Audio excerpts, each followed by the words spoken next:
now at 6, Oakland could be doubling down on a controversial camera network. It benefits the neighborhood, it benefits the city, it benefits us all as a whole. We meet a business owner welcoming the extra eyes, hear from opponents warning about the risks. You should be angry that you're being lied to. Plus, Hurricane Melissa tears through the Caribbean. The roofs will be tested, floodwater will rise. We're surveying the damage and tracking the storm's path, and livestock leading an agricultural boom on the peninsula. We have been getting more cattle, we have been getting more pigs, we're getting more sheep, more chickens every year. We'll take you to a family ranch that's growing its impact across the region.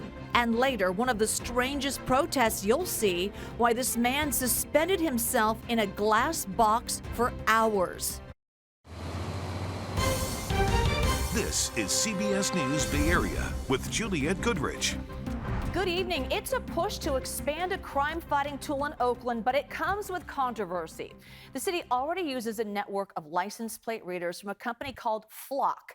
A number of other Bay Area cities use the same cameras. But now Oakland police want to install more of them and be able to monitor the feeds live in real time. But privacy advocates are sounding the alarm. Our Katie Nielsen heard from people on both sides of this debate, including a business owner who thinks the cameras will make his shop safer. Public safety. Two different groups, one in support of the Flock cameras and one opposed, held rallies here at Oakland City Hall this afternoon ahead of what was supposed to be tonight's Public Safety Committee meeting. But it was canceled just a few hours ago due to lack of a quorum.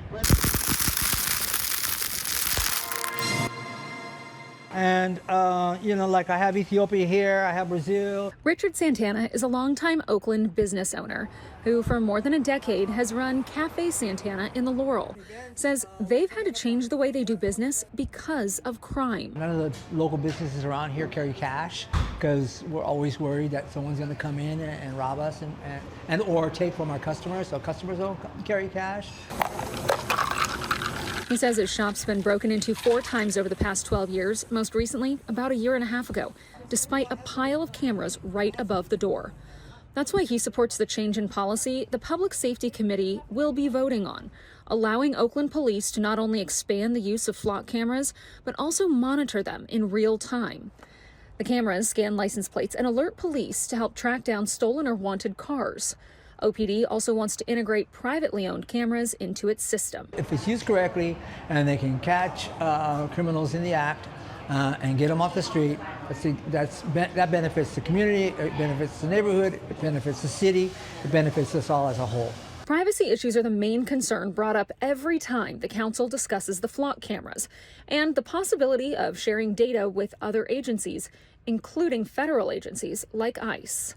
I think that certain guidelines and restrictions need to be placed to prohibit any of that stuff happening. But Kat Brooks with the Anti-Police Terror Project says if the change is made, no amount of guidelines will protect Oakland residents from living in a surveillance state. So my daughter, she leaves the house, she goes to the lakes, and she goes to the lakes, she goes to the cafe. All of those movements are being gathered without her consent and stored in a database that they want us to believe that they're going to delete every 30 days. Says who? Brooks says the almost $2.5 million price tag for the cameras is money that should be used for violence prevention measures, not increasing a police state. You should be angry that you're being lied to, and you should start demanding resources and services that are actually going to keep your business, your families, and the rest of Oakland safe. The Public Safety Committee is expected to take this issue up at their next meeting on November 18th. Now, Oakland police say the cameras will not be used to share data with federal agencies, which is against state and city law. But multiple news outlets have reported that other police departments have used Oakland's system on behalf of federal law enforcement investigation, even without the consent of police.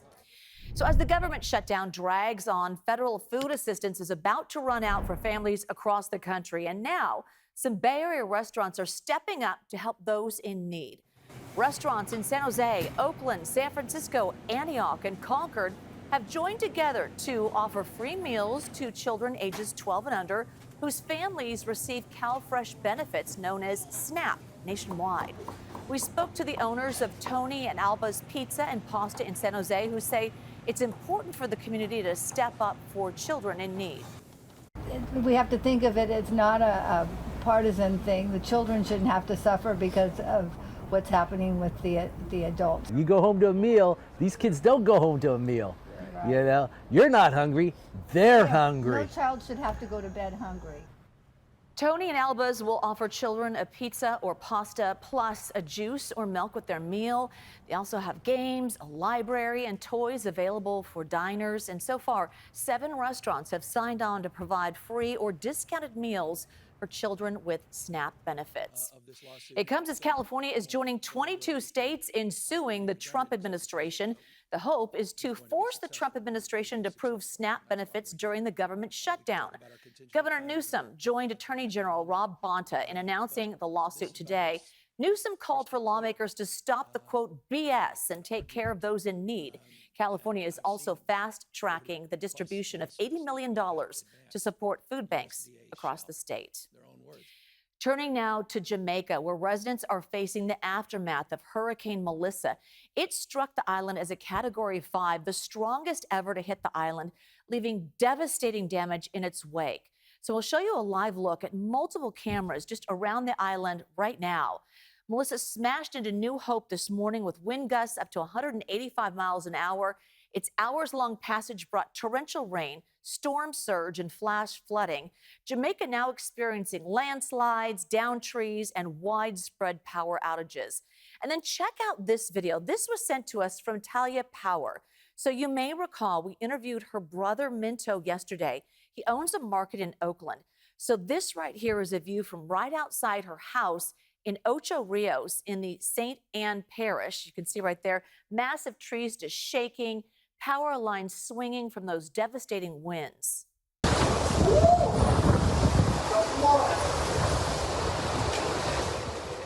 And she sent us this video also. You can hear just how strong the wind is. The video is from a hospital. Look at that. On the other side of the island, wind gusts reached over 200 miles per hour, ripping through homes, even tearing a roof off one of the buildings. There are destructive floods throughout Jamaica, and this is a look at St. Elizabeth, where a river of water is just surging through residential neighborhoods.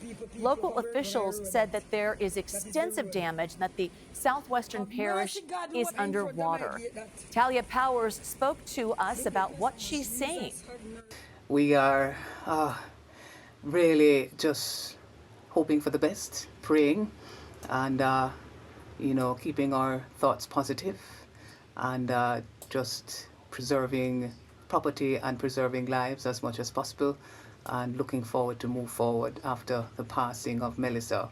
It is catastrophic, to say the least. We thank her for sending that video. Another look at the flooding.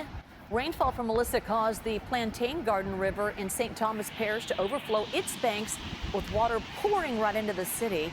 I want to bring in Chief Meteorologist Paul Hagan with more on Melissa's impact and where it is headed. Paul. Yeah, it has moved over Jamaica, now is headed for Cuba. Here's the satellite replay over the past 6 hours, and it's still a powerful storm, but the maximum sustained winds have weakened. Right now, the strongest winds are at 120 miles an hour. Let's, in fact, get the latest information here real quickly. We do have a new update from the National Hurricane Center that updates the position and those wind speeds. Now a Category 3 hurricane, so it's dropped 2 categories. It's dropped 60 miles an hour off its maximum sustained winds, but still a major hurricane. And the last few frames of the satellite loop shows the storm reorganizing itself, kind of disorganized or less organized as it moved over the mountainous terrain of Jamaica. But I think it's going to re-strengthen to Category 4 status before it makes landfall in Cuba. That's going to happen later on tonight. Now, this has been a record-setting storm, or at least a record-tying storm, both in terms of wind speed and the intensity, the central pressure. It is tied for the strongest wind speeds on record for a landfalling hurricane in the Atlantic Basin. Melissa, Dorian, just 6 years ago, it also was a very slow mover, just parked over parts of the Bahamas. Then the Labor Day hurricane back in 1935, before we even named storms. In terms of the strongest central pressure, it's in third place, but it is tied for the strongest landfalling hurricane. Wilma and Gilbert reached their peak intensity when they're still over the open water of the Atlantic Ocean. And now Cuba is next up with the damaging storm surge, winds, and over a foot of rain over the next 24 hours. Our weather, of course, is going to be very tranquil in comparison. We'll come back with our forecast in just a few minutes.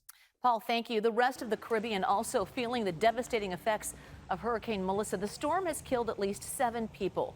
Melissa did not make landfall on Haiti, but it dropped significant rain, flooding streets for the past 2 days. Forecasters warn there could be flash flooding and landslides in the next day. We'll certainly continue to monitor the effects of Hurricane Melissa in Jamaica. You can look for updates on air, online at KPIX.com, and streaming on the free CBS News app. All right, back here at home, a more than 2-hour standoff in San Jose ended when Santa Clara County Sheriff deputies shot and killed a man they say was armed with a knife. The Sheriff's Department says deputies pulled over the suspect for a vehicle code violation just before 7:30 last night near Fruitdale and Lay Avenue. But the situation escalated when deputies say the driver started behaving erratically and refused to comply with commands. The sheriff says deputies explored every possible non-lethal resource to try and de-escalate the situation, including bringing in a psychiatric response team and using pepper spray and rubber rounds. The sheriff says the suspect eventually charged at the deputies with a knife, prompting 2 deputies to open fire. You know, this type of event is traumatic for all involved. And we want to convey our condolences to family, but also to the staff involved. These are highly charged emotional incidents, so we're looking out for our personnel as well. The suspect died at the hospital. Investigators are still working to determine if the man was having a mental health crisis and if drugs or alcohol played a factor.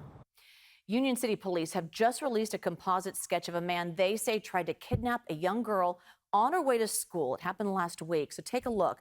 The suspect is described as about 6 feet tall, heavy set, with dark brown, medium length hair. Police say he also has vertical scars or tattoos on both index fingers. He was driving a dark colored sedan without tinted windows and possible rear end damage. This happened around 8:15 a.m. last Wednesday in the area of Dyer Street and Meteor Drive. Police say the 11-year-old girl was riding her scooter to a nearby middle school when the man grabbed the hood of her sweatshirt and tried to pull her. She got away and immediately called her father, who then drove her to school. All right, still ahead, right here at 6, agriculture is on the upswing along the San Mateo County coast. We're going to meet a rancher whose family business is helping power this boom. We have connection with so many farms, so many organic farms that we, do meat trades with. Plus, how OpenAI is shaking up its corporate structure in hopes of making a historic splash on Wall Street.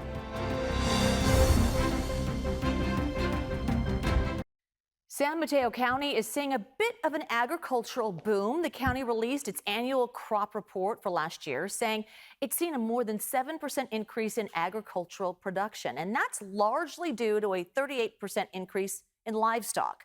County leaders say the price of cattle and a number of heads sold contributed to this growth. But it's not just cattle, it's different types of livestock like pork and sheep that also boosted this boom. Our Suji Nam takes us to a family ranch in Half Moon Bay to see the work that they do to produce locally for residents all across the Bay Area.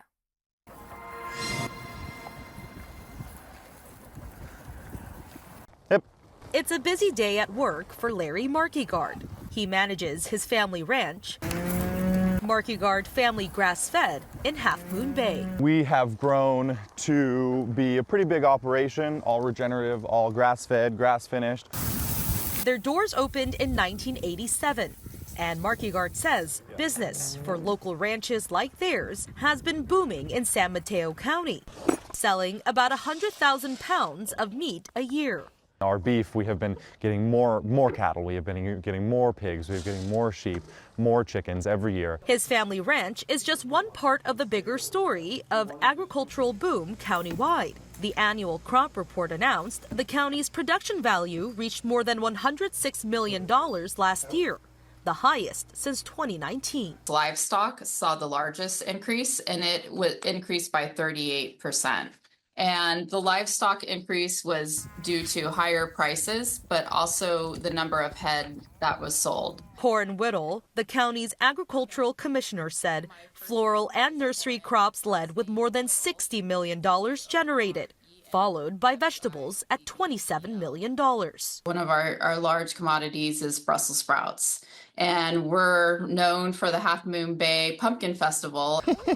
And it's growth like this that Marquigard is seeing that continues to put San Mateo County on the map. We have connection with so many farms, so many organic farms that we, do meat trades with. County leaders say a 25% increase in rainfall last year, along with more partnerships for local products, helped the growth. Talking to people, going to the farmers markets and interacting with people and making connections. And for ranchers like Marquigard, he's looking forward to what the next seasons will bring. So how is 2025 shaping up? It will probably be a while before we know. County leaders say they usually compile the findings for the annual report in January and should have this year's numbers around next July. OpenAI's highly anticipated restructuring is finally complete. The artificial intelligence giant can now operate more like a traditional for-profit company. CEO Sam Altman has spent over a year reworking the company's unique nonprofit and for-profit structure. The change will allow OpenAI to raise billions of dollars to develop large language models and will likely pave the way for a future public offering. It also strengthens the company's position against tech giants like Google, Amazon, and Meta. All right, coming up, it's not quite a blimp. We'll explain what this huge aircraft was doing over San Francisco this morning.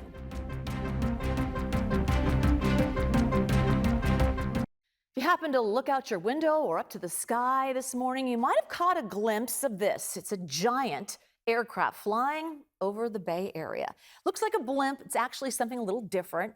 The rigid airship is called the Pathfinder 1. So it's filled with helium and powered by 12 electric motors. At 400 feet long and 66 feet wide, it is the largest flying vehicle in the world. It was developed by LTA Research and is housed at Moffett Field in Mountain View. According to its website, these airships can deliver food and supplies to communities impacted by a natural disaster. The FAA has granted Pathfinder a special certificate that allows the flight testing in the Bay Area. So nice day to do a test flight. And Paul Hagan joining me now to talk about our forecast. And boy, this really does line up for a good Friday night of trick-or-treating. Oh, yeah. Kids and parents. It's going to be great. No worries about any kind of rain. It's not going to be too chilly. In fact, it's going to be unusually warm for Halloween evening. And we'll keep that going into the first weekend of November as well, as we all get an extra hour of sleep on Saturday night. We fall back. We fall back to fake time. Let's take a look at the satellite replay over the past few hours. Didn't react to that one. This is the showing the system up to our north. It's spreading some rain into the Pacific Northwest, but that is missing us by a pretty wide margin. We're going to see a continuation of our warm weather pattern tomorrow, but eventually a wind shift, a system passing by to our north is going to help to kind of reduce the weight of the atmosphere on top of us. And we're going to see a little cool down on Thursday for one day, and then we're back to above average temperatures for Halloween on Friday and the first weekend of November. No rain in sight until about a week from today, but the 6 to 10 day outlook from the Climate Prediction Center shows a decent chance of above average rainfall, not just for the last day of the 7-day forecast, but beyond that. The strongest signal is farther to our north. The 8 to 14 day outlook also indicates at least a hint of above average rainfall as we look a little bit deeper into November. Enjoy the dry, mild weather while it lasts. Eventually, we are going to get back into a more active weather pattern, but it is not here yet. Right now, we're just seeing a beautiful sunset sky as we look towards the Golden Gate from Salesforce Tower.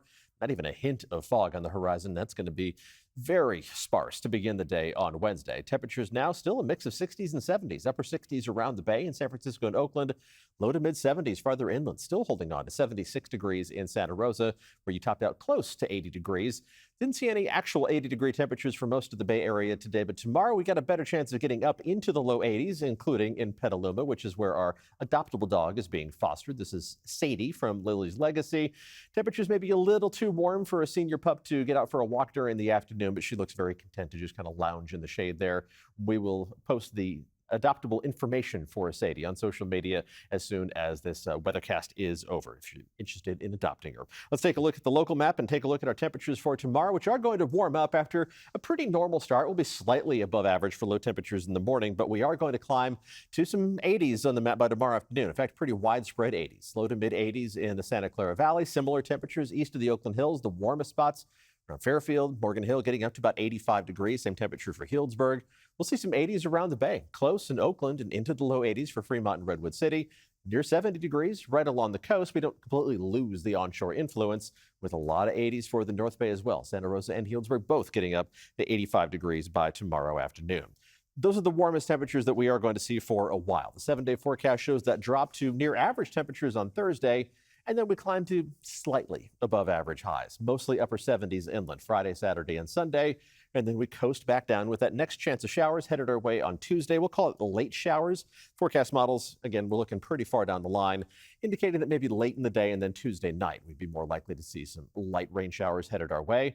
Bayside temperatures close to 80 tomorrow and then dropping about 10 degrees from Wednesday to Thursday. But again, it just puts us back to where we're supposed to be this time of year. Halloween evening is looking nice. Temperatures should be mostly in the 60s as the trick-or-treaters are going out just after the sun goes down. The earlier ones will have to deal with some warmer temperatures if they're going to be heading out while it's still daylight. And then we get back to those near normal temperatures a little farther into November. Jules? Sounds good. Paul, thank you. When we come back, we'll hear from a man thinking inside the box in a creative protest for workers' rights. All right, you've got to see this. A demonstration in San Joaquin County is taking an outside-the-box approach to protesting while inside of one. So this is in downtown Stockton, where a man set up a desk inside a clear box suspended in midair. He was there from noon to 4 this afternoon, live streaming about the government, the press, and the job market. So we heard from people walking by about what they thought of the demonstration. This is kind of new, right? This is kind of new, at least here in Stockton, right? It's kind of new, and usually you either have protests or, people holding, signs and this and that. This catches attention because everyone's like, what is going on, right? Well, it caught our attention, obviously. We also heard from the man inside the box about what inspired this unique form of protest. Here he is. The glass box is what I saw myself in my dream when I was thinking about the company, and I thought it's so symbolic, of the restraints that we're under that we don't realize. Wow, there's a lot to unpack there. Okay, the group behind the demonstration says it's planning protests at other locations across the state in an effort to bring attention to issues surrounding California's job market. CBS Evening News is next. We'll have local news at 7 o'clock just for you. We'll see you then.